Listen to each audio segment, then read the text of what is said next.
Alright, this is a training video on our AllenHeath board. First thing we're going to do is the power switch for the back of it is on the very back here. Yeah, it's a push button. And once you do that, it's going to start booting up. And it's going to come up to your main screen here. Yours is a little different because I had to shoot this video afterwards. The first video got corrupted. So what we're going to learn is basically all our inputs are going to be across the bottom and our master fader over on the side here. We're going to have main button here is going to send to the main multi-purpose field, I guess we're calling that, the football field area. And then these ones down the side here are going to go to various, either your softball or your bleachers or the baseball area here. Across here, the strip, these are labeled in the software. You can go in here and you can change what colors, names, all this stuff. So these are what you're going to get used to changing and doing stuff, and not so much these labels that I stuck down on the bottom over here and over here. Those are nice for you guys to do, but you don't necessarily need to keep those as your inputs or names or anything. You can rechange these. So every one of these inputs has a select button, and the select button takes and makes all these controls up here connected to that channel. So as you change your select, you're changing all these inputs for each one of these. So I select here, and now I've got the preamp and the high pass filter, gate, compressor, EQ, all that stuff for this channel. If I go over here, I've got a whole nother set of that stuff for that channel. We come back, and what you're going to have also over here is going to be layers. So what the layers are going to do is the first layer, these are inputs 1 through 16. The second layer, inputs 17 through 32. It's like the whole next layer down. And as you go through the layers, you keep going and going and going. The main one you're going to use is layer A. I've moved everything up to here. This up here is a full touchscreen, and I'll move it up there in a second. We'll get into that deeper. But the main thing you have to learn is that if you want to send a channel, you bring up the level on that channel. You can select it by looking at it. It'll highlight green here, and you'll see if there's a signal coming into it, you'll see a green light here, and you'll also see meters bouncing up in here. And once that level is up, all you do is bring that master up for whatever one of these mixes you're picked. So right now it's highlighted as right and left. So right now we put a music into the master right left, which is your multi-purpose field.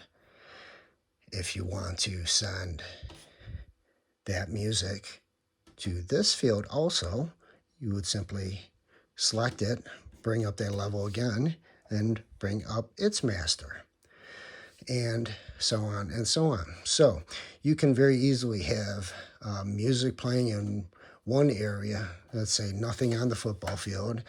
Over here we want music playing, but over here we want microphones. We'll bring up the microphones. So by looking at the different areas, you can send any one of these inputs to any one of these outputs at a time. Or if you want to send everything to all of them, you could just, here's the first one, send that same music to the next one, send that same music to the next one, and send that same music to the next one. Whoops. And you would see that you would have the iPad or your auxiliary input music going to all of the zones that way. So that's basically what you need to know to get into sending a channel to a certain output here. Oh, next part we'll look into will be each of the channels. So let me slide this up so you can get a better idea, see what's going on up here. Hopefully this looks a little better. So this channel strips, like I said, you can change these, each of them. As we select the channel, we're going to pick our stereo input 3, which is, if you look over here, it says stereo input 3. This is our 1/8" cord. There is stereo inputs 1 and 2 on the back here also. Each one of these channels, everything's a touch filter. So basically coming in, we've selected it. We've got the preamp on the very top, and then you've got a high pass filter, and these turn them on and off. So green is on, this is off. So right now the high pass filter is on, but the gate is off and the compressor is on. Oh, this is a pan right and left. So each one of them, you could do that, but we don't have a stereo system. So everything is either straight up the middle or to the left is where you want to leave it. As you go through here, you can pick the channel. You can look at it. You could change the name of it and whatnot. Here, you could change the color of it also, whatever color you want it to be. Oh, you can go to the high pass filter. You can look at the high pass filter then. You can pick the frequency. Whenever you're in a screen like this and you pick an item, this button over here, you'll see there's a little line going to it. See that's highlighted? Now I can move that. I highlight this. Oh, I can move that. Okay. Get the idea. So this is high pass filter.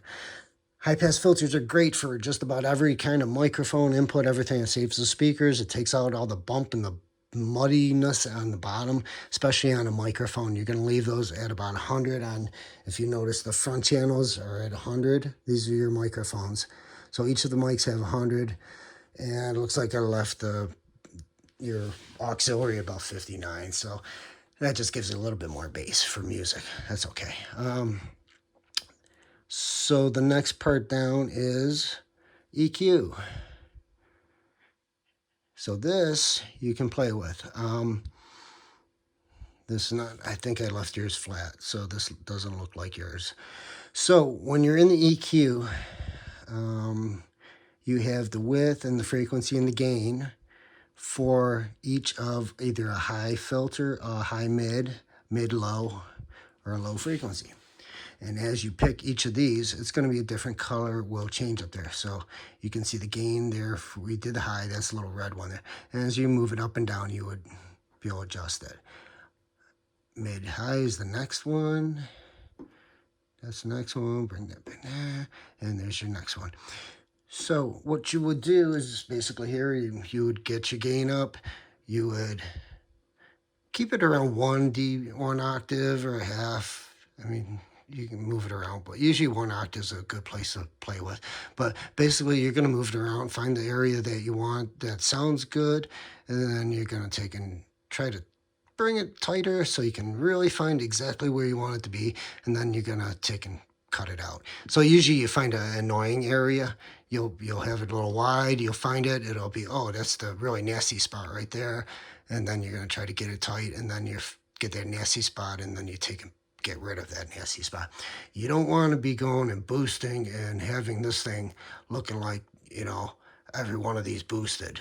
Okay, I should never come in a place and look like that. I mean, that's just, so try to keep everything way down. Outside of that, you have compressor. So the compressor, every one of them should have a compression on it. And what you want to be doing is looking at, there's a threshold is where the compression is going to kick in. And again, here we can, if you picked it, you can take and move it up and down. And we can turn the gain, keep that about 0. Don't really mess with that. That's, you can get in danger of messing with that. Ratios, you want to be usually about a 3 or a 4 to 1 ratio. And the threshold is where you're going to adjust it so it's kicking in. So this red meter is telling you how much it's getting rid of.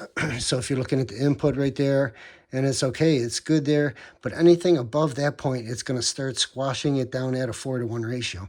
And that's what that red is kicking there. So if this is too high, you won't be getting anything.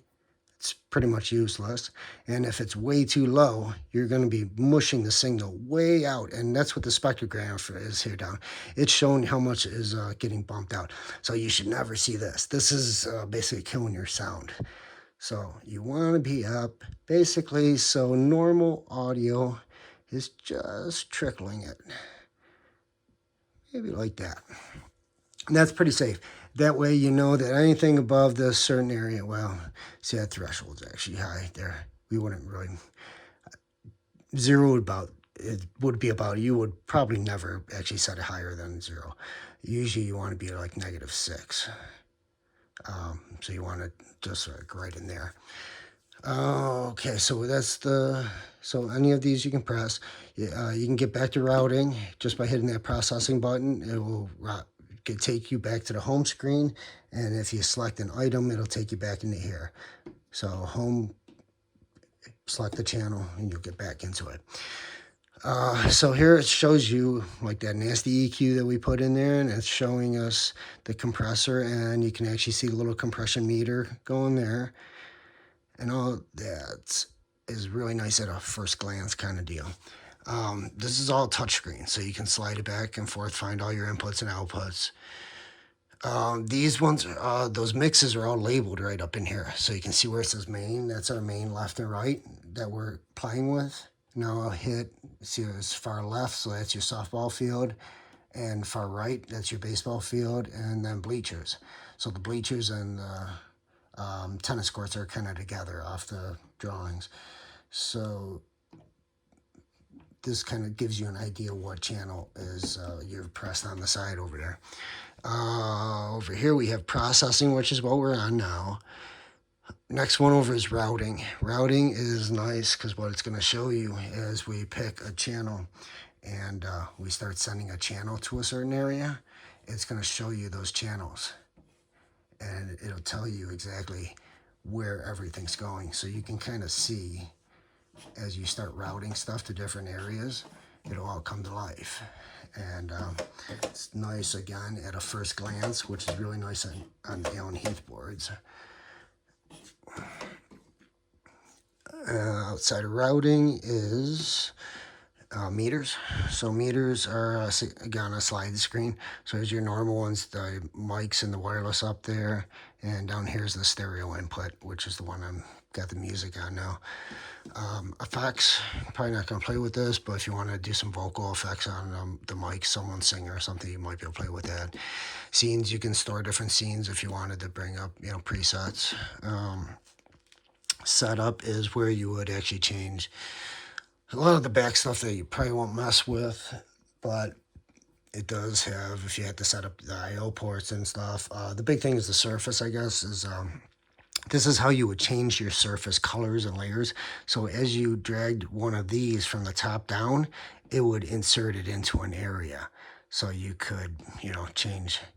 And that's how I put these down in here. So basically I went and found the wireless mic 1. I dropped those in. And, but you could change that there. Other than that, it's like network settings and stuff like that. Here's network setting. This is where we're at now. 169 number, just matching the kind of subnet of the rest of the stuff in your system. Could be changed, but if you change this, you're going to lose your Dante. So don't mess with that really unless you let me know. Users are if you want to set up people. Next thing over here is utility. Utilities, good thing is like data. This is where you're going to stick a USB drive in here and you're going to store shows. So I have a couple that I stored and I'm going to send you the show. But this one here, it says, 627. That's the one that should be loaded lately. So I'll send that over to you. Other than that, there's a lot of stuff you can play with. A lot of stuff on eBay that you can, or on YouTube that you can watch. A lot of the stuff, there's actually an auto mixer in here too, which if you wanted to play with. The other part that's really important is this I/O. the input, this is going to let you select where the inputs and the outputs come from. So the important thing here is to know that your desk mics are here. They're on local inputs, which are the inputs on the back of the board. But your wireless mics, I've set you up on Dante. So when you go over here to Dante ports, there's your wireless mics, L1 and 2 on Dante. So if somebody comes over and they do this and they screw with it and they plug those two in, your wireless mics aren't going to work anymore. So that's inputs. Now, same thing here. Outputs are very important because our outputs, again, are on Dante. So as you start scrolling down here, you're actually going to see, here's our, oops, sorry, we're on local still. So outputs, go to Dante, and let me scroll down here.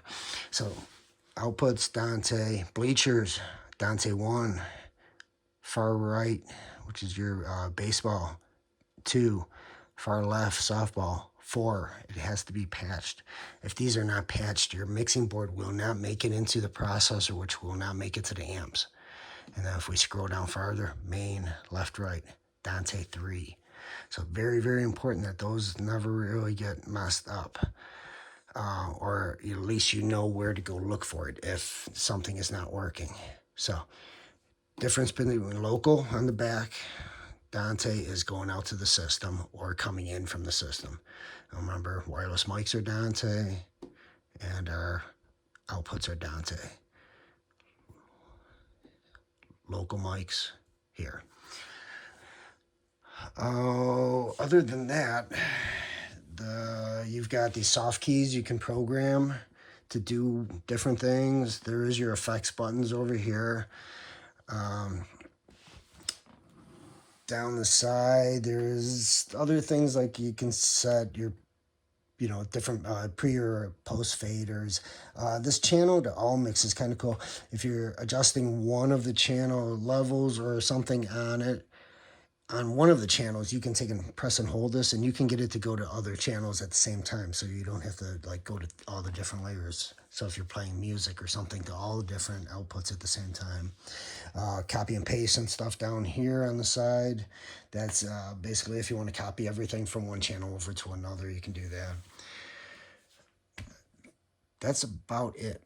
So let me know if you got any problems, and give me a call when you're on site and we can walk through it. And I hope this helps you a lot. All right, see ya.